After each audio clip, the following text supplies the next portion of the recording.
어, 처음에 나오는 그 성취 기준을 보니까 이것도 역시 본질에 가까운 이제 절차에 관한 이야기네요. 그죠? 쓰기는 절차에 따라 의미를 구성하고 표현하는 과정임을 이해하고 글을 쓴다. 과정 중심의 글쓰기라는 말 우리가 많이 하잖아요. 그죠? 그러니까 절차가 필요하다는 거죠, 사실은. 뭐 절차가 없는 게 있을 수 있을까요? 사실 읽기 같은 경우에도 절차가 필요하잖아요. 책을 준비한다. 아니, 책을 준비하는 것도 먼저 읽기 목적을 정한다? 아마 여러분은 에이 선생님 무슨 말씀이에요? 읽기 목적이 어디 있어요? 그럴 수 있죠. 목적 없는 무목적한 독서가 필요하죠. 근데 아마도 그것도 자세히 보면 있을 거예요, 아마. 그죠? 그래서 독서도 마찬가지죠. 그죠? 목적을 정한다, 책을 정한다, 이렇게 넘겨본다, 또는 먼저 한번 훑어본다, 또는 먼저 누군가가 나한테 이 책 읽어보라 말했는데 그 부분이 어떤 부분이라 살펴본다, 그 다음에 읽는다, 읽으면서 메모한다, 적는다, 아니면 띠지를 붙인다, 덧붙임 종이를 붙인다, 또는 중요한 내용을 기록한다, 읽다가 그만두고 멈추고 관련되어 있는 내용을 찾아본다, 검색을 해서. 과정이 필요하죠. 절차가 필요한 거잖아요.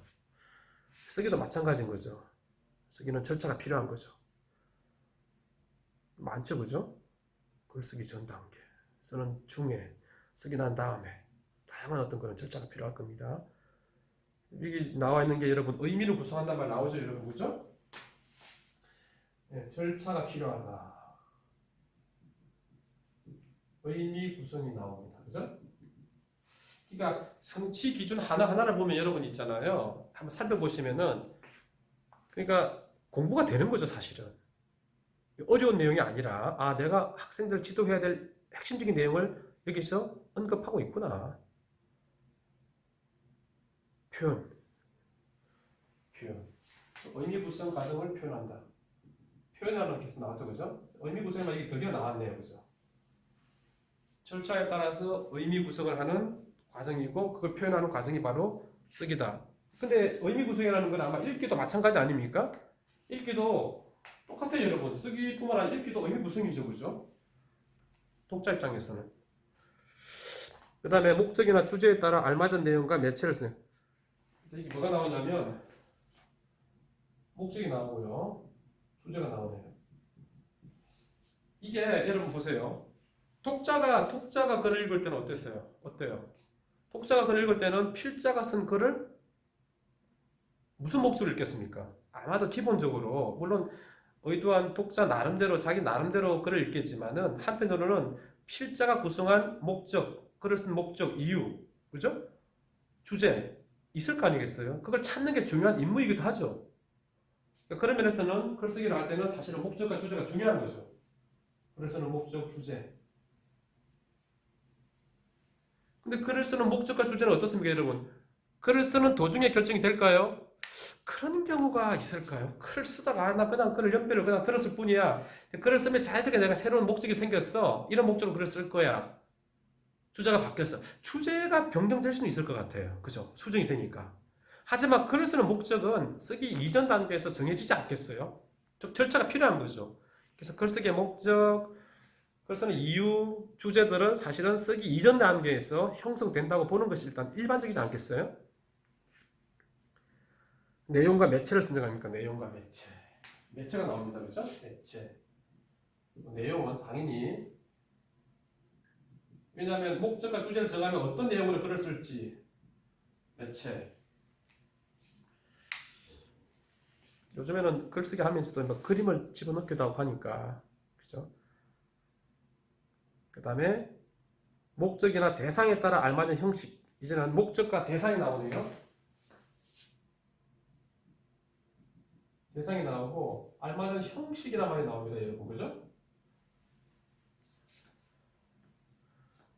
목적이나 대상에 알맞은 형식과 자료, 형식과 자료를 사용하여 구체적으로 뭐가 나옵니까, 여러분? 이 아마 구체적으로 처음 나오는 것 같은데요. 설명하는 거를 써보자라고 하네요. 설명하는 거를 이제 우리는 또 다른 말로 뭐라고 했습니까? 지금까지 계속 뭐라고 했습니까, 여러분? 설명하는 거를 정보 전달이라는 걸 했죠, 그죠? 정보 전달을 목적으로 하는 글이라는 거죠. 설명하라 내 입장이잖아요, 그죠? 글을 쓰는 사람 입장이죠. 근데 요즘에는 그것보다 더 중요한 게는 설명의 목적도 결국 누구냐면 누가 있는 거죠? 독자가 있는 거잖아요. 독자에게 필요한 정보를 전달하기 위해서 저는 설명하는 거죠. 그 다음에 적절한 근거와 알맞은 표현. 적절한 근거. 이제 근거가 필요한 거네요. 적절한 근거.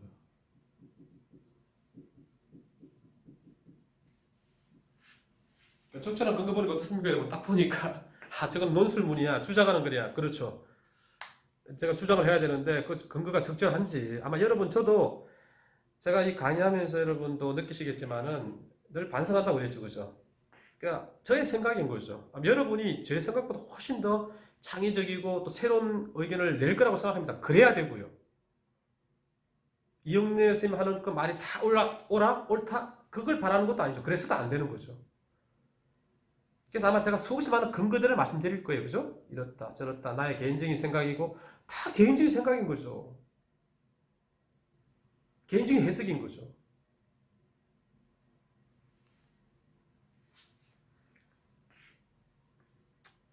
그래서 적절한 근거란 말이야. 알맞은 표현이라는 말은 뭐, 특별히, 그죠? 그거는 인상이지 않는데, 알맞은 표현인데, 아마 이건 표현상의 문제인 것 같아요.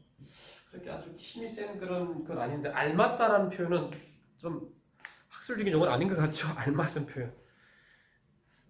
여러 가지 표현이 있겠죠, 그죠? 사실은 꾸며주는 그런 말들이 힘이 세진 않거든요, 사실은.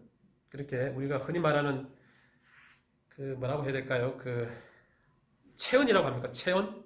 네, 핵심적인 내용이 되는 꾸밈을 받는 거죠, 그죠? 꾸밈을 받는 그런 말의 설정이 중요하다고 생각이 듭니다. 꾸미는 말들은 없어도 되는 거죠, 사실. 그래서 여러분 글에 따라 다르겠지만은 나중에 여러분 글을 쓰면 알겠지만은 뭐 매우 아주 정말 이런 말들이 들어가지 않아야 오히려 더 나은 글들이 많아요. 근데 오히려 여러분 글 내용이 약한데 매우 아주 정말 진짜 뭐 그런 말을 넣어서 좋은 글을 쓰려고 하는 거는 그건 옳지 않은 것 같아요. 저도 뭐 글을 잘 쓰지는 못하는데 보면 그렇죠. 그래서 아마 이거는 적절한 근거와 알맞은 표현을 사용하여 주장하는 것이 나왔네 여러분 이것도 그죠? 뭐가 나왔습니까 여러분? 설명이 나왔고 주장하는 게 나왔네 그죠? 그래서 1, 2학년하고 다른 게 뭐냐면 5, 6학년군에 와서는 구체적으로 이거는 문종이 아닙니다 여러분 장르가 아니죠. 글을 쓰는 목적에 따라서 설명하는 걸 정보 전달의 글과 주장하는 글을 쓰는 내용이 구체적으로 나오는 거죠. 그죠? 특히 이제 6학년군에서 주로 많이 하도록 되어 있습니다. 이런 내용들은 아마 살펴보시면 그 다음에 마지막으로 나오는 게 체험이라는 게 뭐 구태여 체험은 얘들아 체험한 일에 대해서 감상이라는 감상의 내용을 글로 쓰도록 되어 있습니다. 감상이 드러나게 여러분 감상도 지금 여기서 한자를 쓰기는 힘든데요. 감상도 뭐 저도 경상방언을 사용하고 있는데 감상도 종류가 많죠. 여러분 감상, 감상 아마 여러분 이건 아마 우리가 제가 고등학교 다닐 때도 이게 시험에도 자주 나왔었어요. 그죠? 다 다릅니다 이것도. 그래서 체험한 일에 대해서 자신의 어떤 그런 생각과 느낌 이 드러나게 글을 쓰는 거죠. 이런 활동을 지금 5, 6학년군에서 하도록 되어 있습니다. 그리고는 독자를 존중하고 배려하며 글을 쓰는 태도를 지닌다. 쓰기 윤리죠. 글쓰기 윤리입니다. 지금 우리